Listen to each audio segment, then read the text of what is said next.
Western powers are conspiring to blame Russia for Ukraine's use of chemical weapons against soldiers and civilians in Donbass. That's the bombshell allegation from the Russian Defense Ministry.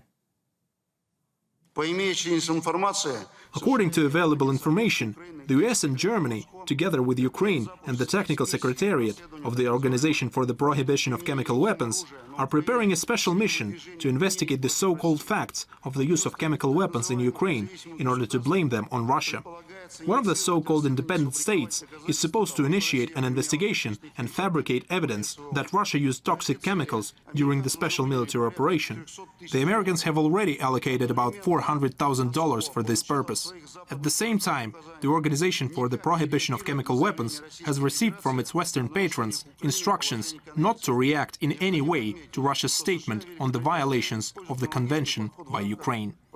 It seems like the United States, Germany and Ukraine are preparing to fabricate evidence to suggest that Russia has used chemical weapons on the battlefield. Of course, a very serious charge and a bid to further demonise Russia. Now, the plan comes as Ukraine is failing on the battlefield. But Washington, according to Russia's defence ministry, has allocated nearly $500,000 for this purpose. Now, the aim is for a so-called independent state to trigger an investigation with the outcome already predetermined. We talk about the OPCW, I believe it stands for the Organization for the Prohibition of Chemical Weapons.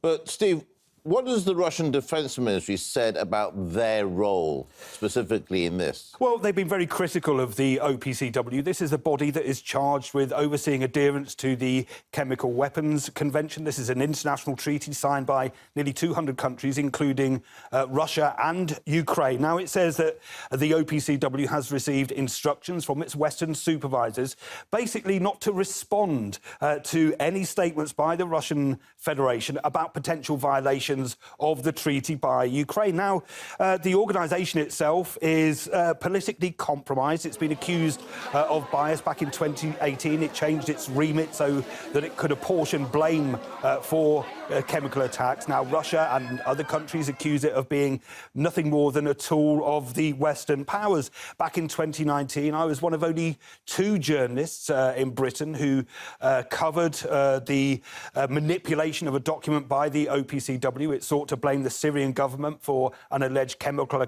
attack on Duma, obviously a very serious charge. But now this comes as Russia has accused Ukraine of using chemical weapons on the battlefield, and the discovery of a chemical weapons laboratory operated by the Ukrainian armed forces. During engineering reconnaissance, a laboratory with chemical equipment was discovered in a settlement near Avdiivka in the industrial zone on the first floor of a destroyed building. During laboratory analysis, the presence of sodium cyanide, sulfuric acid and trace amounts of cyanide and iron was found in the samples. The presence of these chemicals clearly indicates that the laboratory was used to produce active toxic substances. Well, Steve, while the use of chemical weapons on the battlefield is one thing, the targeting of civilians with toxins by Ukraine, I mean, surely this is something else. What has the Russian Defense Ministry told us today about that?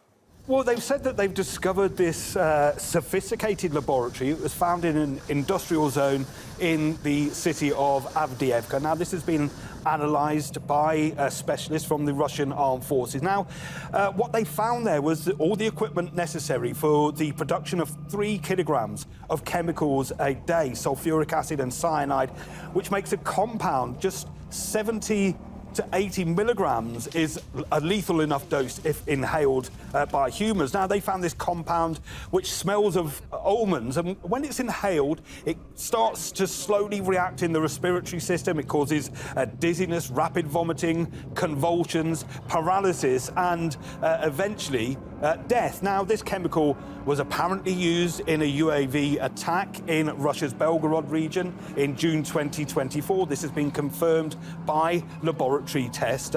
It's also reported that American specialists were involved in these laboratories, as well as the mass production of the kamikaze drones, which are used in these chemical attacks. And it's spoken a lot about these kind of terror attacks using chemical weapons that are being carried out across the Donetsk People's Republic and the Lugansk People's Republic. Ukrainian units use toxic compounds not only during military action, but also to carry out terrorist acts in liberated territories against a number of Russian political figures. In addition, Ukrainian nationalists have repeatedly attempted to destroy hazardous facilities on the territory of the Donetsk and Lugansk People's Republics, thereby creating a threat of chemical contamination to civilians in the region.